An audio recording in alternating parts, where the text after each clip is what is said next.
बोल, वंदे मातरम बोल।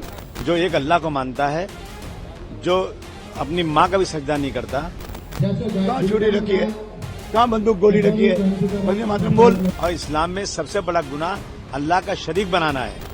3 बार दौड़ के भागा कि मैं नहीं गाऊंगा, वारिस पटेल भागा, मैं पकड़ा मुंडी से, गा।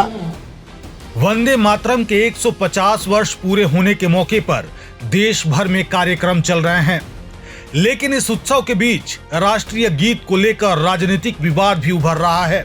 मुंबई में भाजपा नेताओं व कार्यकर्ताओं ने सपा नेता अबू आजमी के आवास के बाहर विरोध प्रदर्शन किया और उनसे वंदे मातरम गाने की मांग की।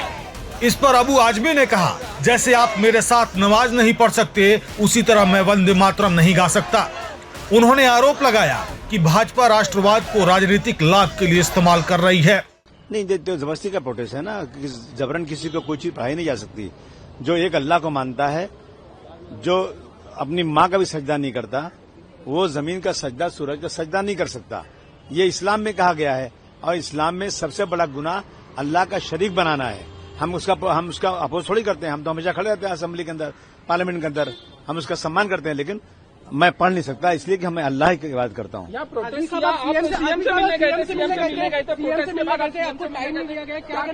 मैं सीएम से इस काम के लिए मिलने नहीं गया था। इसके लिए मैं क्यों सीएम से मिला? मैं सीएम से दूसरे काम के लिए मिलने गया था, मेरे एरिया में डेवलपमेंट के फंड के लिए मिलने गया था। हाँ। सब क्या आप वंदे मातरम बोलेंगे जिस तरीके से पूरा प्रोटेस्ट हुआ है? आपको 10 बार बता चुका ना भाई, 10 बार कह चुका ना, जो पढ़ता पढ़े ना, कौन मना कर रहा है? तो वो कह रहे हैं कि हम तो बोलते रहेंगे अबू आसिम आदमी को कि जब तक प्रोटेस्ट नहीं करेंगे हम बोलते रहेंगे। वो बोलते रहे, कौन मना कर रहा है? में भी नहीं किया था आपने, इस तरह से बोल रहे थे। झूठ बोलते हैं वो लोग। मैं असेंबली की फोटो दिखा दूंगा। मैंने सम्मान किया, मैंने कभी ऐसा कहा मैं नहीं बोल सकता हूँ। मैंने कहा ना, बहुत सारे मुसलमान बोलते हैं, बोलने दो उनको, लेकिन जो मुसलमान रिलीजियस हैं, अल्लाह में आस्था रखते हैं, वो किसी और की पूजा नहीं। वहीं विरोध प्रदर्शन का नेतृत्व कर रहे भाजपा विधायक राजकुमार पुरोहित ने कहा कि यह विरोध प्रदर्शन प्रतीकात्मक है। उनके अनुसार वंदे मातरम हमारी धरती का सम्मान है और इसे गाया जाना चाहिए। यदि कोई देश में प्रेम नहीं करता तो उसे इस देश में रहना चाहिए या दूसरी जगह जाना चाहिए। आप इस देश में रहते हैं, आप विधायक भी हैं और राष्ट्रीय गीत गाने से इनकार कर रहे हैं, यह स्वीकार्य नहीं है। बोल, वंदे मातरम बोल। कहाँ हमने उसको, कहाँ छुरी रखी है, कहाँ बंदूक गोली रखी है, वंदे मातरम बोल। विधानसभा में बोला नहीं, मैंने आंदोलन शुरू किया था, मैंने क्या था, वहाँ बोला नहीं, वहाँ विरोध किया कि नहीं गाऊंगा। 3 बार दौड़ के भागा कि मैं नहीं गाऊंगा, वारिस पटेल भागा, मैं पकड़ा मुंडी से, गा। तो क्या है वंदे मातरम, मतलब क्या है बोलो? ये पृथ्वी है ना, इसको नमन करना है। यहाँ पैदा होते, यहाँ पढ़ते, यहाँ कमाते, यहाँ खाते, तो इसको नमन नहीं करोगे? करके बाहर अबू आसिम आदमी के यहाँ पे आप, ये हमारा प्रतीक है, प्रत्यात्मिक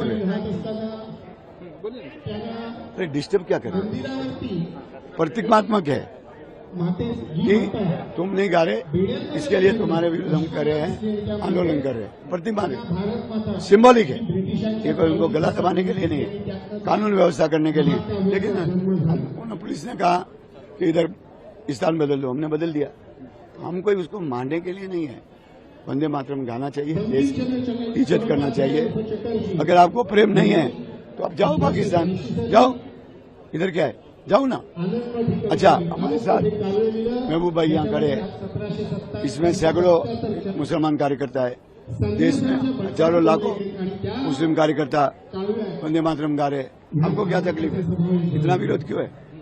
ये हमारा बात। तो क्या इसको लेकर राजनीति हो रही है? वो वहाँ से बोल रहे हैं कि मैं बोलूंगा नहीं, यहाँ से आप बोल रहे हैं कि आपको बोलना पड़ेगा।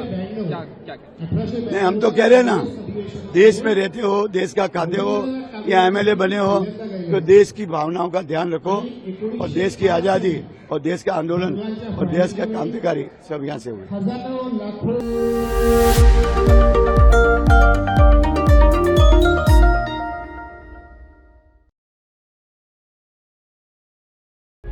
प्रभातखबर.com, विश्वास वही, रफ्तार नहीं।